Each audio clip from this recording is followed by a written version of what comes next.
नमस्कार, मी निकिता उत्कर्ष किचन मध्ये तुमचं हार्दिक स्वागत। आज मी तुम्हाला अळू वड्या बनवून दाखवणार आहे।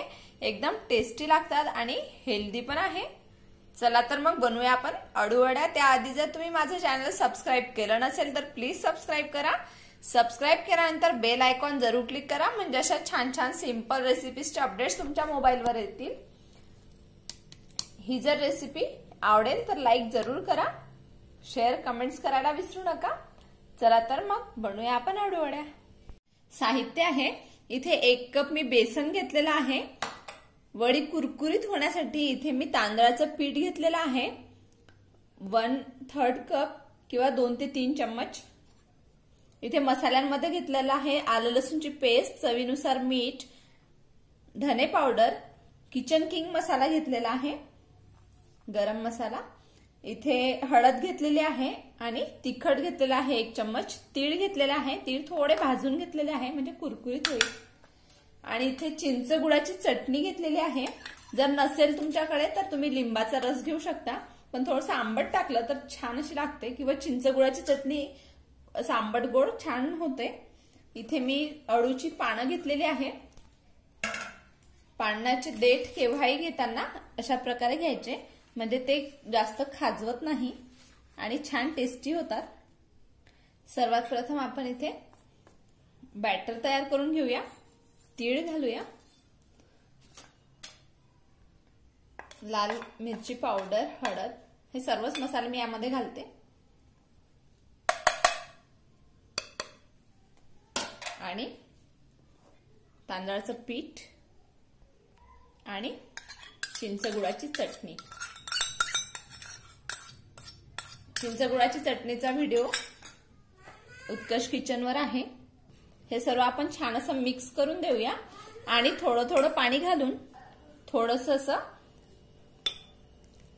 पाणी घालून छान असं बॅटर बनवून घ्यायचं आहे आपल्याला। एकदम घट्ट बनवायचं नाही, एकदम पातळ पण बनवायचं नाही। एकदम जास्त पाणी घातलं की एकदम आसट होतं, म्हणून थोडं थोडं पाणी घालायचं। इथे तुम्ही बघू शकता अशा प्रकारे आपल्याला बॅटर बनवायचं आहे। त्यानंतर या अळूच्या पानाची जे देठ आहे ही कापून घ्यायची आहे, एकदम अशी जवळून कापायची। अशा प्रकारे सर्व मी कापून घेणार आहे। इथे मी सर्व देठ कापून घेतलेले आहे। त्यानंतर जे सर्वात मोठं पान आहे ते आधी घ्यायचं।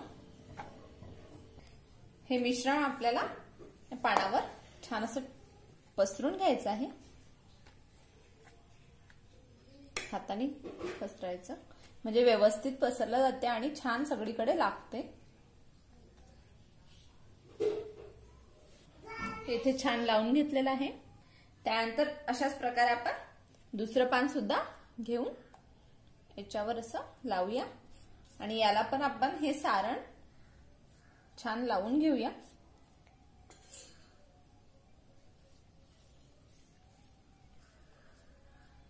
अशा प्रकारे। त्यानंतर मी हे तिसरं पान सुद्धा यावर असं लावून छान याला लावून घेते। हे पानं मीडियम साईजचे आहे, म्हणून मी 5 पानं आहे माझ्याकडे, 5 पानं पण घेणार आहे। जर मोठ्या आकाराची असली तर 3 पानांची सुद्धा अळूवडी तुम्हाला करू शकता तुम्ही, आणि ही खायला खूप छान असते। इथे मी 5ही पानं छान लावलेले आहे। त्यानंतर आपण याची फोल्ड करूया। जी वरची पानं आहे ती अशा प्रकारे घ्यायची आणि याला पण आपल्याला बेसन पीठ लावायचं आहे। अशा प्रकारे मस्त, आणि अशी फोल्ड करत जायचं आहे, गोल अशी गुंडाळी करत जायची आहे।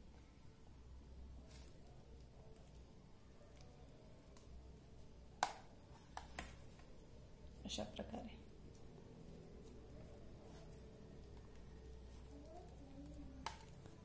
मस्त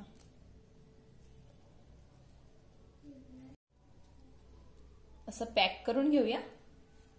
तुम्ही हे धाग्याने सुद्धा बांधून करू शकता, पण असं पण इझिली होते।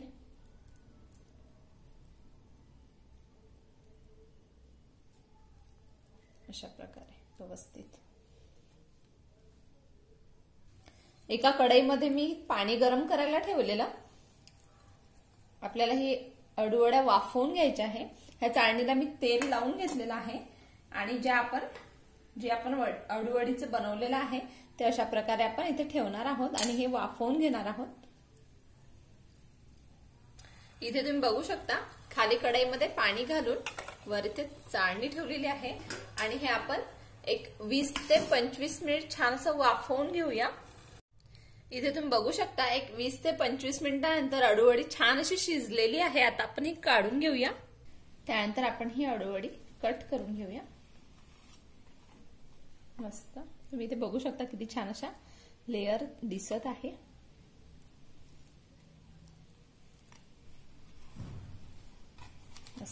अशा प्रकारे हे तुम्ही शालो फ्राय करू शकता किंवा डीप फ्राय सुद्धा करू शकता। छान कुरकुरीत बनते। जर तुम्हाला स्टोअर करून ठेवायचं असेल तर तुम्ही अशाच फ्रीजरमध्ये ठेवू शकता आणि जेव्हा तुम्हाला आठवण येईल, जेव्हा तुम्हाला खायचं असेल तेव्हा काढून डीप फ्राय करून खाऊ शकता। मस्त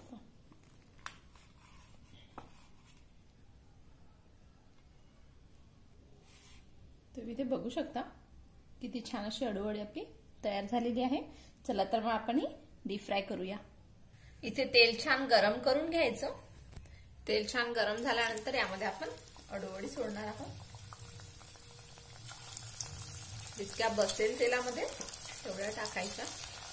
मी 4 ते 5 टाकते।